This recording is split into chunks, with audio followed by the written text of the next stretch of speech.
Level 1. The ward. The stone floor of the dormitory is cold enough to hurt your bare feet, at 0400, and the instructor walking the aisle between the cots does not raise her voice to wake you. She simply stops beside a bunk 2 rows over, the boy in it still asleep past the second bell, and the sound of what happens next teaches the rest of the hall more effectively than any lecture could. You are 7 years old. You have been a ward of this Schola since before you can remember anything else, taken in as an infant after both your parents died somewhere in the Imperium's service, on a world you will never see, and for a cause nobody bothers explaining to a child.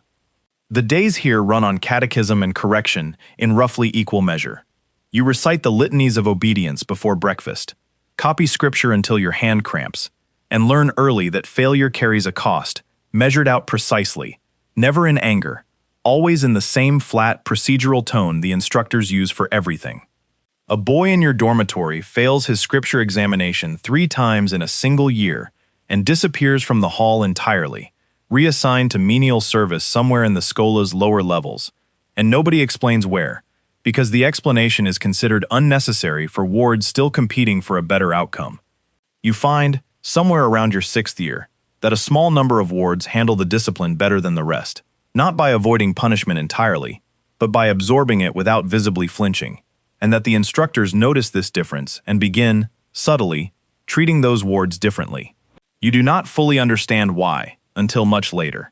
At the time, it simply feels like something worth practicing, the specific art of standing still through a correction, rather than pulling away from it, and you practice it the way you practice everything else here, quietly, without anyone telling you to.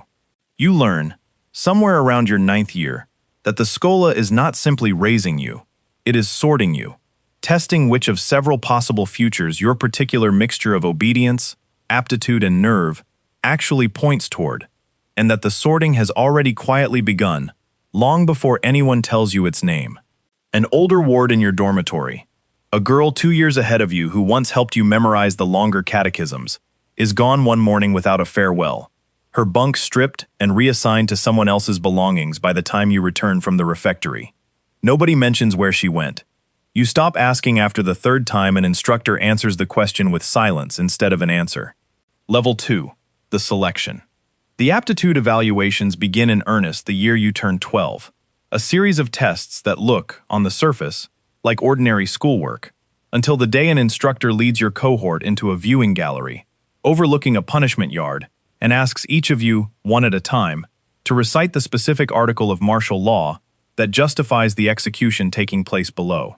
Most of your cohort stumbles over the words. You do not, and the instructor watching your face rather than your recitation makes a note on a data slate that will determine the next decade of your life. You are transferred within the month to a separate wing of the Schola, reserved for cadets marked for the commissariat, a track distinct from the soldiers, priests, and tech adepts being sorted elsewhere in the same building. The curriculum here abandons general scripture for something more specific. The Imperial Creed studied not as comfort, but as a diagnostic tool, taught to recognize the exact rhetorical shape heresy takes before it fully declares itself. An instructor tells your new cohort plainly that a commissar's first weapon is never the bolt pistol issued at commissioning. It is the ability to notice rot in a regiment's morale before the regiment itself notices it. You spend the following 2 years absorbing case studies of mutiny, desertion, and battlefield collapse, dissected afterward by instructors who never once suggest that the outcomes could have been avoided through kindness. Each case study follows the same format. A regiment's slow decline charted through morale reports nobody acted on quickly enough. Ending in a casualty count the instructor reads aloud without inflection, before moving directly to the next file. The lesson underneath every case study is the same one, repeated until it stops feeling like a lesson at all. Hesitation costs more lives than severity ever does. A cadet in your cohort argues this point openly during a seminar in your final year at the Schola, suggesting that a commissar who relies too heavily on the bolt pistol has already failed at the subtler parts of the job. The instructor does not punish him for the argument. She simply asks him to name the last regiment he can recall that collapsed from excessive discipline rather than insufficient discipline, and lets the silence that follows answer the question for the rest of the room. Level 3. The forging your 14th year replaces half your classroom hours with a training yard, and the physical transformation that follows happens faster than you expect it to. You learn the bolt pistol first, its weight and recoil, and the specific psychological effect of the sound it makes, before ever learning to hit anything reliably with it. The chainsword comes next, an instructor correcting your grip with a blunt rod across the knuckles until the correction stops being necessary. The training yard's actual purpose reveals itself gradually, less about marksmanship than about presence, the ability to walk into a room of grown soldiers twice your size and have your voice land the way an officer's voice is supposed to land, regardless of how young the face delivering it happens to be. An instructor runs your cohort through mock inspections where veteran actors, hired specifically for the exercise, deliberately test your composure with insults, feigned insubordination, and outright threats, and grades you not on whether you win the confrontation, but on whether your voice ever once wavers while doing it. You fail this exercise twice before you pass it, both times for the same reason. A flicker of hesitation the instructor catches instantly, and the actor exploits without mercy. The third attempt goes differently. You do not remember consciously deciding to stop hesitating.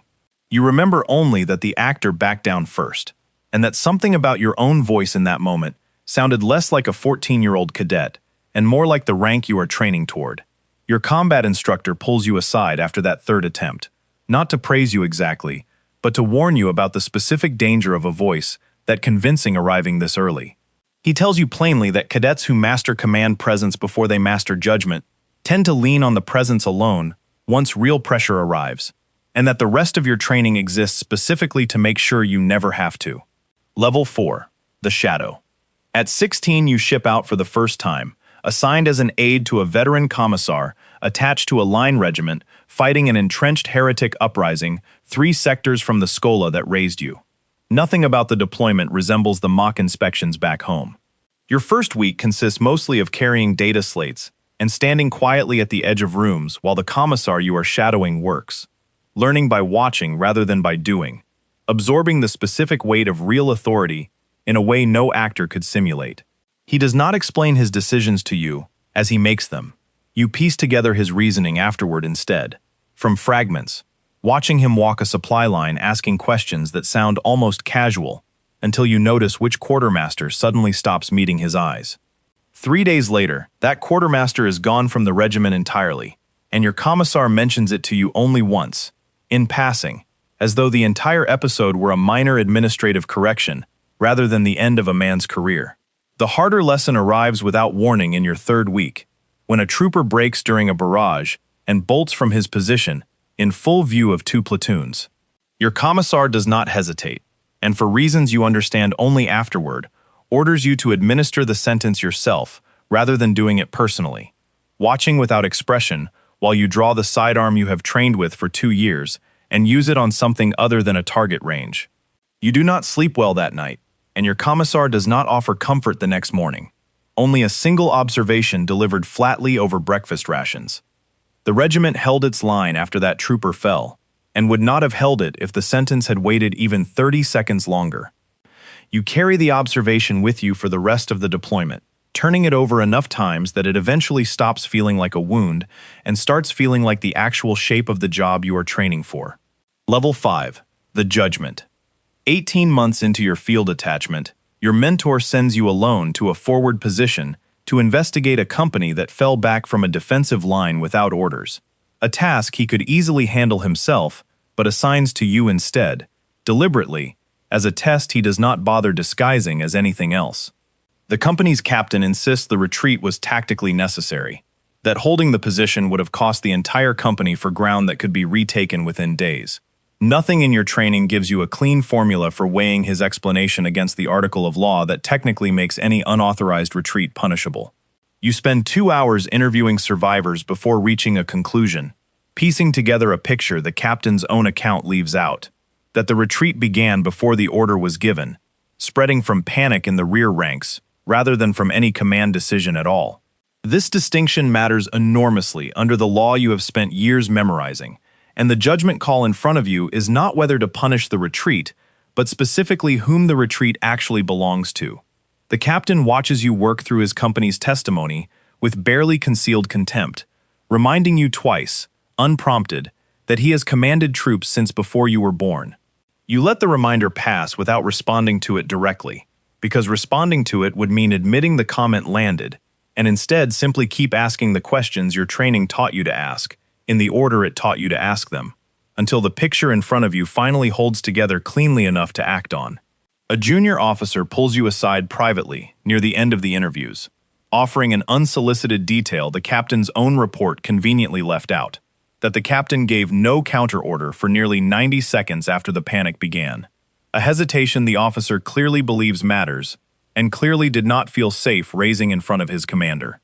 You weigh the detail carefully, aware that it could easily be resentment dressed up as testimony, and decide in the end that it changes nothing about who started the collapse, even if it says something quieter about how slowly the captain responded once it had.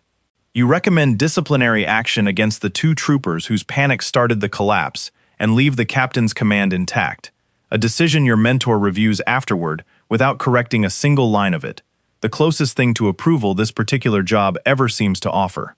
Level 6. The Colonel. Your reputation as a cadet capable of independent judgment reaches a regimental colonel in your 3rd year of field service, and not favorably.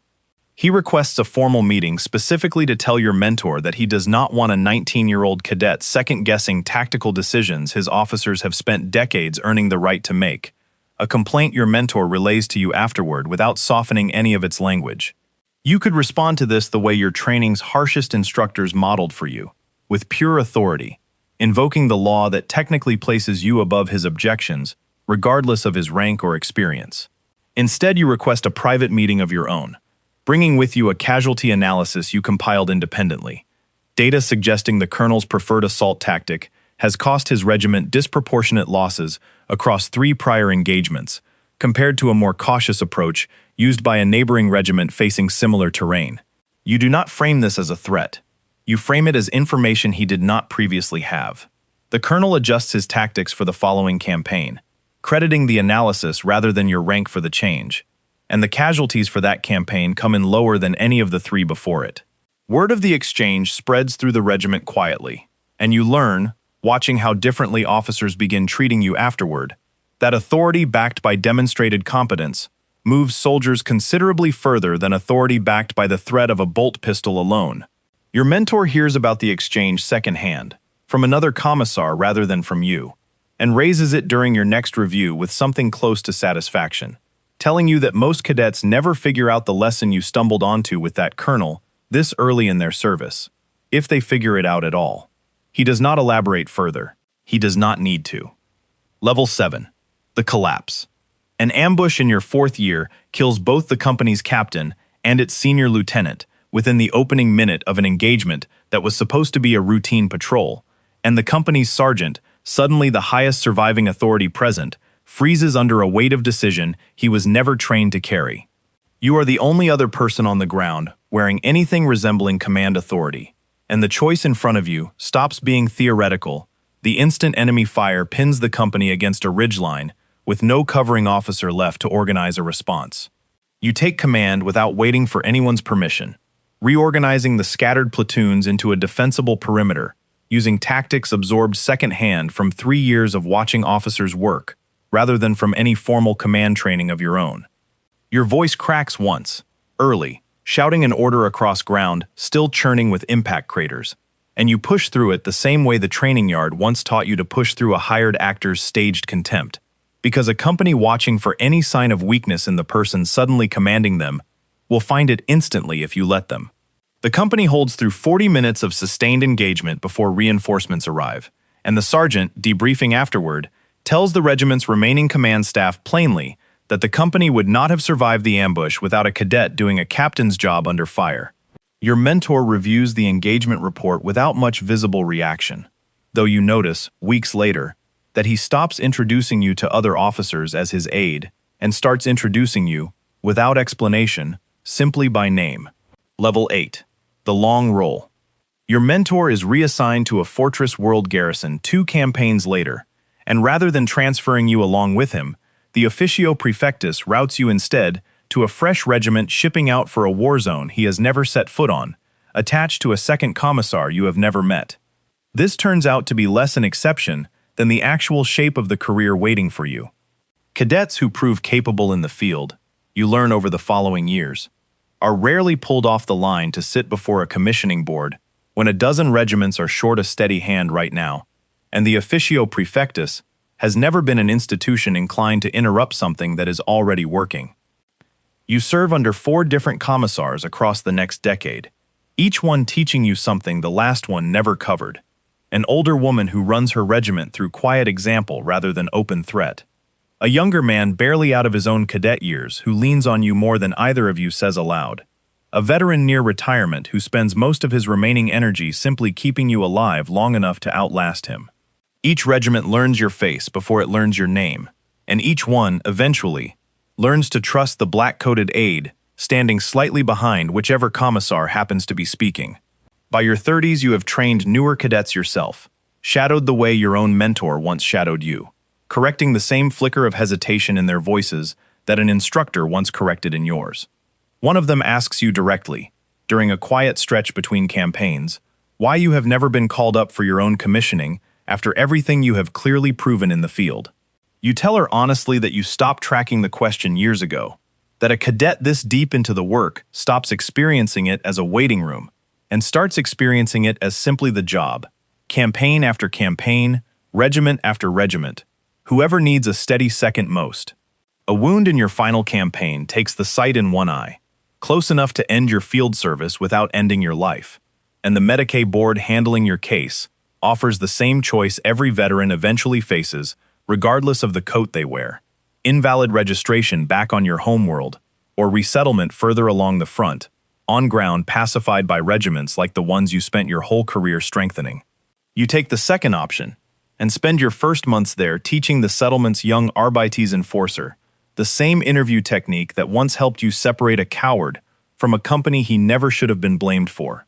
You leave the field carrying nothing on paper beyond a service record spanning 4 commissars and a dozen regiments, no black coat of your own hanging in any quartermaster's stores with your name on it, only the specific considerable weight of every cadet you trained, every judgment call you made alone in a forward trench, every company that held its line because a steady voice stood beside the officer giving the order. The war does not slow down to notice any of this. It never has. It simply keeps moving, carrying forward everything you taught it about holding steady, one regiment at a time. If this kind of story is your thing, hit like and subscribe for more, and let me know in the comments which rank or role you want to see next.